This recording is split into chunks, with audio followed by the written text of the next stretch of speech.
আমি তারেক রহমান সাহেবকে অনুরোধ করব, দেরিতে হলো আপনার আশেপাশে যারা আছে তাদেরকে চিহ্নিত করেন, যাদেরকে তিনি কর্মকর্তা হিসেবে পদায়ন করেছেন এবং আমাদের ট্যাক্সের টাকা থেকে বেতন দেওয়া হচ্ছে। তাদের বাবের পরিচয় নাই, মায়ের পরিচয় নাই, অথচ জাতীয় নেতাদের সম্বন্ধে বক্তব্য রাখছে। একটা মানুষ যখন মুখ খোলে তখন বোঝা যায় তার মাকে ছিল, তার বাপকে ছিল, তার বংশ পরিচয় কি। কিছু মোসাদের এজেন্ট, কিছু রয়ের এজেন্ট এখন বিরোধী দলীয় নেতাদের সম্বন্ধে বক্তব্য রাখছে। আমি তারেক রহমান সাহেবকে অনুরোধ করব, দেরিতে হলো আপনার আশেপাশে যারা আছে তাদেরকে চিহ্নিত করেন। দূরের কোনো লোকের থেকে কোনো বিপদ হয় না, কাছের লোকের থেকে বিপদ হয়। আমি যখন আপনার পিতাকে বলেছিলাম যে আপনার বিরুদ্ধে ষড়যন্ত্র হয়েছে, আপনার পিতাকে হত্যা করবে, এটাতে কে সাহায্য করেছিল? শহীদ রাষ্ট্রপতি জিয়াউর রহমানের প্রাইভেট সেক্রেটারি মাহফুজ তথ্যগুলি আপডেট দিয়েছিল মঞ্জুরকে। আপনার সাথে এখন কিছু লোক ঢুকে গেছে যারা মোসাদের সাথে কাজ করেছে, রয়ের সাথে কাজ করেছে। এরা আপনার লোক না। আমরা যারা আছি আমরা আপনাদের বিরুদ্ধে না। আমাদের বক্তব্যটা কি? আমাদের বক্তব্য হলো, বিগত 50 বছর যাবৎ জনগণ প্রতারিত হয়েছে, ন্যায় বিচার পায় নাই, সুশাসন প্রতিষ্ঠা হয় নাই, আমাদের বয়সও শেষ।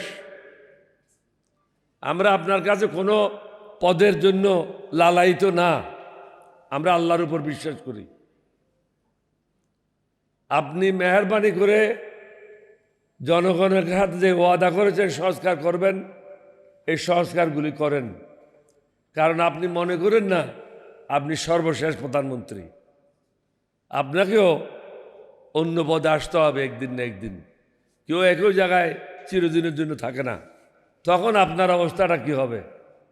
সুতরাং সব কিছু বিবেচনায় নিয়ে আমি বারবার বলেছি, শুধু একটাই আপনার আপত্তি থাকতে পারে, যেটা আপনি প্রধানমন্ত্রী হিসাবে দলের প্রধান থাকতে পারবেন না। এটা ছাড়া বাকি কোনো জায়গায় আপনার আপত্তি থাকার কথা না। আমরা বারবার আপনাকে কেন বলছি? কারণ আমাদের অভিজ্ঞতা থেকে আমরা দেখেছি কি কি ভুল হয়েছে, জনগণ কি কি কারণে কষ্ট পেয়েছে। জনগণকে আর কষ্ট দেওয়া যাবে না। আজকে দেশের অবস্থাটা কি? দ্রব্যমূল্য প্রতিদিন বৃদ্ধি পাচ্ছে, মানুষের আয় বৃদ্ধি পাচ্ছে না। 4 দিন না 5 দিন আগে আসছে যে টুথপেস্ট যেগুলো আপনি প্রত্যেক দিন ব্যবহার করেন, এগুলির মধ্যে বিভিন্ন রকম ক্ষতিকারক জিনিসগুলি আছে, অর্থাৎ খাদ্যে বিষ মিশানো হচ্ছে প্রত্যেক দিন। এই জন্য মানুষ বিভিন্ন রোগে আক্রান্ত হচ্ছে।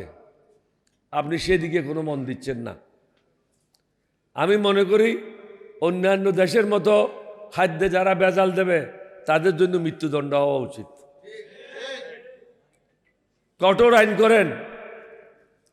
আমি আগেও বলেছি, শহীদ রাষ্ট্রপতি জিয়াউর রহমান স্বাধীনতা ঘোষণা করার কারণে বাংলাদেশে সকলের কাছে পরিচিতি লাভ করেছিল এবং প্রসিদ্ধ হয়েছিল। আপনার মাতাও সংসদীয় গণতন্ত্র প্রবর্তন করার জন্য জনগণের কাছে সমাদৃত হয়েছিল, সম্মানিত হয়েছিল। আপনি মোসাদের রয়ের কথা না শুনে জনগণের যে সমস্যাগুলি আছে, আমরা যে সংস্কারগুলির কথা বলছি, এই সংস্কারগুলি মেহরবানি করে করেন। তাহলে আপনি দেখবেন নিরাপদে আপনি আপনার কাজগুলি করতে পারবেন। এখন আমি কয়েকবারই বলেছি, চারিদিকে শত্রু রেখে আপনি দেশ শাসন করতে পারবেন না।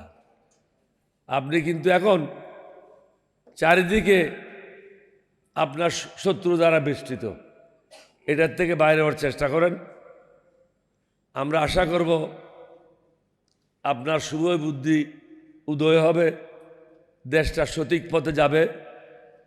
আর যারা ফেসবুকে লেগে তাদেরকে অনুরোধ করব, এই জাতিটাকে আর কলঙ্কিত করেন না। আপনারা যে মানুষের মা বাপকে গালাগালি করেন, খারাপ ভাষায় বক্তব্য রাখেন, এটা কোনো মানুষের কাছ থেকে আশা করা যায় না।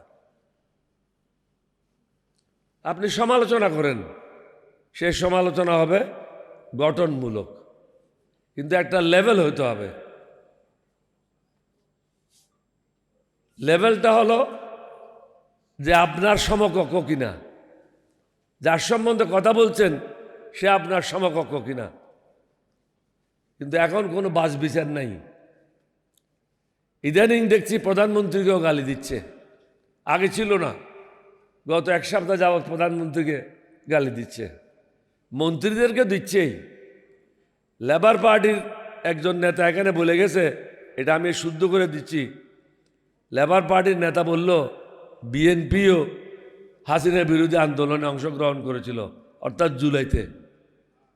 আমি এখানে এটা শুদ্ধ করে দিতে চাই, বিএনপির মহাসচিব বলেছিল জুলাই আন্দোলনের সাথে আমাদের কোনো সম্পর্ক নেই। তো যে বলেছেন এটা আগামীতে এই ধরনের ভুল বক্তব্য রাখবেন না, কারণ ওরাই বলছে ওরা এটার সাথে জড়িত না। তো আপনি কেন খামাখায় ওদেরকে এরকম সম্মানিত করছেন? আমরা আশা করব সমগ্র জাতি ঐক্যবদ্ধভাবে থাকবে। সুশাসন প্রতিষ্ঠা করা খুবই জরুরি। এখন সুশাসন নাই, আপনি কোর্টে যান কোনো বিচার পাবেন না। আমার ছেলে একটা মোকদ্দমা করেছে নির্বাচনের জন্য, রিকাউন্টিং। এটা না যে এখানে কোনো হিমালয় পর্বত আছে, তাহলে একই দিনে এটা অর্ডার হওয়ার কথা, এক সপ্তাহের মধ্যে রিকাউন্টিং হওয়ার কথা। অথচ আজকে 4-5 মাস রিকাউন্টিংয়ের কোনো সুবিধা হয় নাই, হুকুম দেওয়া হয় নাই। অর্থাৎ জাস্টিস ডিলেড, জাস্টিস ডিনাইড। আপনি সুশাসন প্রতিষ্ঠা করতে চান, ন্যায় বিচার পাবেন না। গ্রামে গঞ্জে গিয়ে দেখেন চাঁদাবাজি, টেন্ডারবাজি এবং দখলবাজি। এমন কোনো জায়গা নাই যেখানে দলের লোককে নিয়োগ দেওয়া হচ্ছে না। অথচ হওয়া উচিত ছিল যোগ্য ব্যক্তিদের যোগ্য স্থানে নিয়োগ দেওয়া এবং প্রতিটা ক্ষেত্রে জবাবদিহিতে থাকা। যে হোক জবাবদিহি করতে হবে। জবাবদিহি না হলে সমাজে কখন সুশাসন প্রতিষ্ঠা হবে না, ন্যায় বিচার প্রতিষ্ঠা হবে না। মানুষ মরণশীল, আমাদের সবাইকে মৃত্যুর স্বাদ গ্রহণ করতে হবে। আপনি কি ইমানদার মুসলমান হিসেবে মরবেন না বেঈমান মুনাফিক হিসেবে মরবেন, এটাই হলো কথা। আপনাদের সবাইকে ধন্যবাদ। বাংলাদেশ জিন্দাবাদ, লেবার পার্টি জিন্দাবাদ। আসসালামু আলাইকুম রহমতুল্লাহ।